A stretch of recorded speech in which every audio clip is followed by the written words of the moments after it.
اب یہاں پہ یہ بھی سوال پیدا ہوتا ہے کہ ایک آدمی جو ہے اس کی اپنی بیویاں ہی اس کے پاس جنت میں ہوں گی یا نئی بیویاں آئیں گی؟ اگر بیوی جنت میں چلی گئی تو ہو سکتا ہے ملے، ورنہ بیوی ہو سکتا ہے جنت اور دوزخ دمیں الگ الگ ہوں۔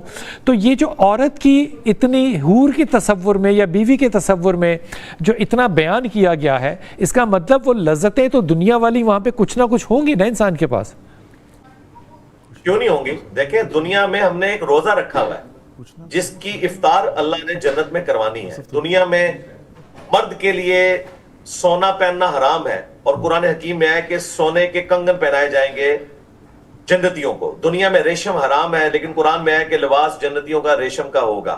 اس طریقے سے دنیا میں 4 سے زیادہ عورتیں نہیں رکھ سکتا انسان، لیکن آخرت میں اللہ تعالیٰ نے اس کی بھی اجازت دی ہوئی ہے۔ تو یہ ایک روزہ ہے۔ آج ہم نے جو روزہ رکھا ہے اس میں بھی کئی حلال چیزیں اللہ کی وجہ سے چھوڑی نہیں ہے نا، جو افطار کے وقت ہمارے لیے جائز ہو جائیں گی۔ اس طرح یہ دنیا کی بڑی افطار جو ہے وہ آخرت میں ہونے والی ہے، اور اس میں سب سے بڑی نعمت جس کا سب سے زیادہ ذکر ہونا چاہیے وہ اللہ کا دیدار ہے۔ اللہ کا دیدار کرنے کے بعد باقی نعمتیں اس کے مقابلے پہ بہت چھوٹی ہوں گی، لیکن چونکہ ہمیں دنیا میں اس کا تصور نہیں ہے نا، اس لیے ہم زیادہ تر اس طرح کی جو رومانٹک قسم کی گفتگو ہے اس کو انجوائے کرتے ہیں، حالانکہ یہ اس کا چھوٹا سا پورشن ہے۔ رہا دنیا میں اللہ تعالیٰ نے جو یہ لذتیں رکھی ہیں یہ آخرت کا دھندلا تصور دینے کے لیے، اسی کو تو متشابہات کہا گیا ہے۔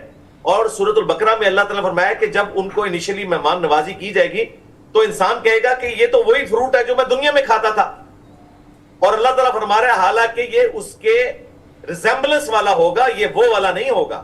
بالکل یہ جسٹ سمجھانے کے لیے، حور کا جو تصور ہے وہ دنیا میں عورت کے ساتھ صرف ریزمبلنس کے طور پر ہے، ورنہ آخرت کی جو حور ہے وہ تو آپ طارق جمیل صاحب سے پوچھیں تو آپ کو بتائیں گے کہ وہ کیا ہے۔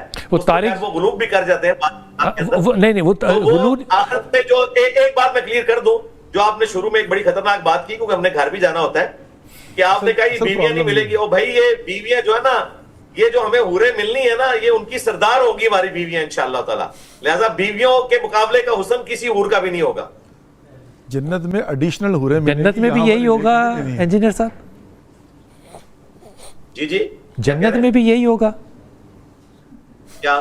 اس کا مطلب دنیا میں بھی ہم جو بیویوں کے ساتھ رہ رہی ہیں جنت ہی سمجھے پھر؟ نہیں، یہ بیویاں ملیں گی۔ آپ نے جملے کے اوپر غور نہیں کیا، میں نے بڑی پرفیکشن سے بولا تھا کہ آخرت میں ہماری جو حوریں ہمیں ملنے والی ہیں ان کی سردار ہماری بیویاں ہوں گی۔ تو میں نے دونوں چیزوں کو کہا نا۔ رہا یہ جو دنیا میں سوکت والا ایک کنسپٹ ہے تو یہ دنیا میں ہے نا، قرآن حکیم میں تو یہاں تک آیا ہے سورۃ الحجر میں کہ اہل ایمان کے دلوں میں بھی جو ایک دوسرے کے بارے میں غل آ گیا نا، تو 4 بیویوں میں سے سردار کون سی بیوی ہوگی؟